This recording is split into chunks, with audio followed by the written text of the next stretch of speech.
ছাত্রছাত্রীদের গল্পের সাথে জড়িয়ে থাকে একজন গল্পকার। আজকে আমাদের প্রশ্নের সম্মুখীন হচ্ছে আরফান স্যার। স্যার, শিক্ষক হওয়ার আগে আপনার জীবনের লক্ষ্য কি ছিল? শিক্ষক হওয়ার আগে আসলে অন্য কিছু হব সেটা কিন্তু কখনো ভাবিনি। আমাদের প্রত্যেকেরই ছেলেবেলার নায়ক থাকে কিন্তু বাবা। আমার বাবা একজন শিক্ষক ছিলেন, মাও শিক্ষক ছিলেন, দাদাও শিক্ষক ছিলেন। ফলে এই পেশায় আসবো এটা আমার একেবারেই পরিকল্পিত ছিল। আলহামদুলিল্লাহ আমি পেরেছি। পিসিবিসিতে যুক্ত হওয়ার গল্পটি কি ছিল স্যার? শুনতে চাই। এত সুন্দর একটা শিক্ষা প্রতিষ্ঠানে যুক্ত হওয়ার গল্পটা কিন্তু খুব চমৎকার। আজ থেকে ঠিক 12 বছর আগে যখন এই প্রতিষ্ঠানে শিক্ষক নিয়োগ দিচ্ছিল, আমি তখন একেবারে পাশ করা একজন শিক্ষার্থী বিশ্ববিদ্যালয়ের। আবেদন করলাম, ঘরের কাছে চাকরিটা হয়ে গেল। তারপর আর দ্বিতীয় কিছু ভাবিনি। সুখে দুঃখে এত চমৎকার এবং 3 পার্বত্য জেলার শ্রেষ্ঠ এই শিক্ষা প্রতিষ্ঠানের সাথে 13টা বছর কাটছে। আনন্দে আছে, ভালো আছে। পড়াতে কেমন লাগে? পড়াতে হলে কিন্তু নিজেকেও পড়তে হয়, আর পড়ার চেয়ে আনন্দ আর কিছু নেই।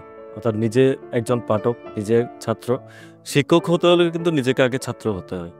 এই যে নিজে এখনো পড়ছি, পড়াচ্ছি, এর চেয়ে আনন্দের আর কি হতে পারে? পড়তে পড়তে সবকিছু নতুন করে আবিষ্কার করছি। কারো কাছে পৌঁছানো, এই যে পড়াতে গিয়ে শিক্ষার্থীদের কাছে পৌঁছানো, এটা চমৎকার একটা বিষয়। এত চমৎকার বিষয় কিন্তু অন্য কোনো পেশায় পাওয়া যায় না। বাবা হয়েছেন, পাশাপাশি আমাদেরও পড়াচ্ছেন, ভারসাম্য কিভাবে রাখেন? মানুষের জীবনে কিন্তু অনেকগুলো পর্যায় থাকে। আজকে যেমন আমি শিক্ষক, কিংবা ঘরে গেলে বাবা, বাবার কাছে গেলে আমি কিন্তু সন্তান। এরপরে আবার দেখা যাবে জীবনে আরেকটা পর্যায়ে গিয়ে আমার সন্তান যখন বড় হবে, সে যখন বিয়ে করবে, আমি কিন্তু শ্বশুর হয়ে যাব।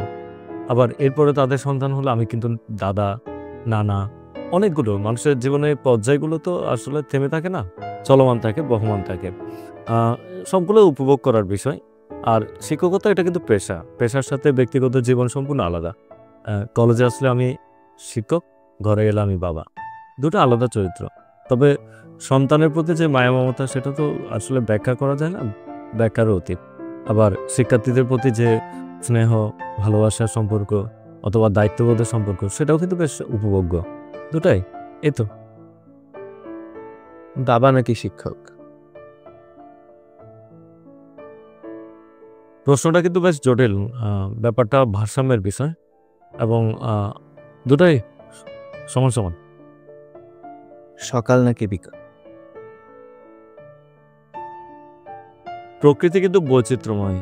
সকালের সৌন্দর্য আলাদা, বিকালের সৌন্দর্য আলাদা, রাত তো আরও বেশি রহস্যময়। তারপরেও বিকেল ভালো লাগে। পাহাড় না সমুদ্র? তাকে তো আসলে পাহাড়ে, স্বাভাবিকভাবে সমুদ্রের প্রতি তো টান থাকবেই। ক্রিকেট না ফুটবল? আর্জেন্টিনা না ব্রাজিল? ক্রিকেট না ফুটবল, আমরা তো খেলা পাগল জাতি। ক্রিকেটাই আসলে ফেভারিট। অবশ্যই আর্জেন্টিনা, ছোটবেলা থেকে আর্জেন্টিনার সাপোর্টার। ব্রাজিল সাপোর্ট করে তো ফরিদম স্যার। রিটায়ারমেন্টের পর ভবিষ্যৎ পরিকল্পনা কি? বিষয়টা তো আসলে অনেক অনেক পরের বিষয়। আরও অনেক পথ চলার বাকি রয়েছে। তারপরেও পরিকল্পনা তো আছে, যেহেতু নিজের লেখালেখির সাথে সম্পৃক্ত। ইচ্ছা আছে অবসর জীবনে পরিপূর্ণভাবে লেখালেখিতে আত্মনিয়োগ করব। দেখা যাক কি হয়। কবি আরফান হাবিব সম্পর্কে কিছু বলো। আসলে কবিতা লিখছি তো মনের আনন্দে। এই আনন্দ যতদিন থাকে লিখে যাব। বই প্রকাশিত হয়েছে 3টি, সেটাও বেশ উপভোগ্য একটা বিষয়। দেখা যাক, পাঠকের কাছে পৌঁছানোর কিন্তু খুব বেশ চ্যালেঞ্জিং। আমাদের জন্য কোনো উপদেশ?